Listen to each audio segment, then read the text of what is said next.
शिवाय नमस्तुभ्यम। एक बार युधिष्ठिर ने वासुदेव से पूछा, हे मधुसूदन, भाद्रपद कृष्ण पक्ष में जो एकादशी पड़ती है उसका क्या नाम है और उसका क्या महात्म्य है? मनुष्य को उसके करने से क्या फल प्राप्त होता है? वासुदेव कहते हैं, हे युधिष्ठिर, इस एकादशी का नाम अजा एकादशी है।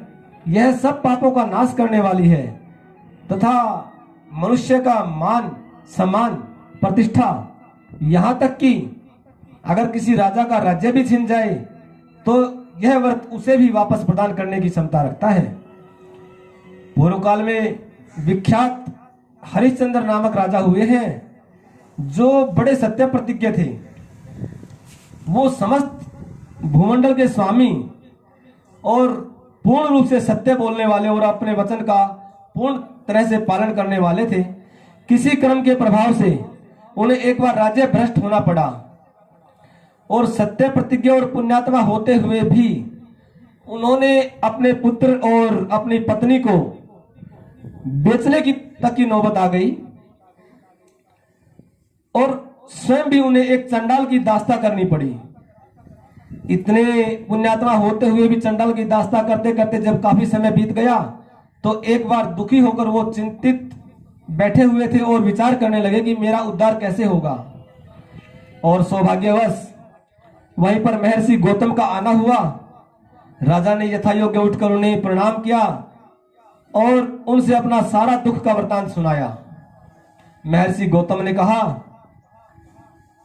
हे राजा, राजन, अगर आप चाहते हैं कि आपका राज्य आपको वापस प्राप्त हो तो अभी 7 दिन के अंदर अजा नामक एकादशी आ रही है। आप उसका व्रत करें और उससे आपको अपना राज्य पुनः प्राप्त होगा।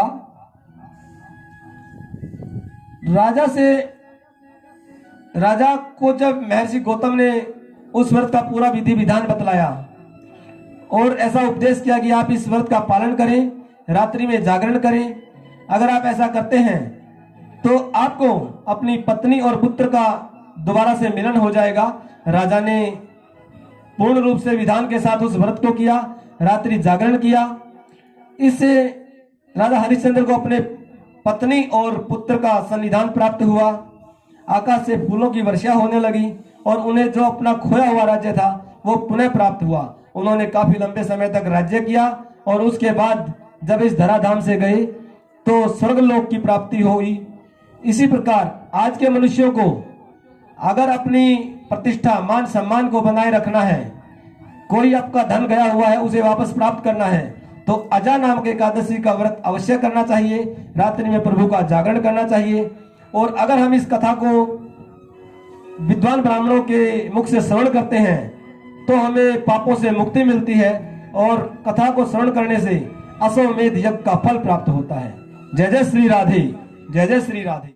हर हर महादेव। आगे भी महाराज जी के श्रीमुख से कथा प्रसंगों एवं विशेष उपाय को जानने के लिए महाराज जी के YouTube चैनल को लाइक, सब्सक्राइब और शेयर करें और बेल आइकन अवश्य दबाएं।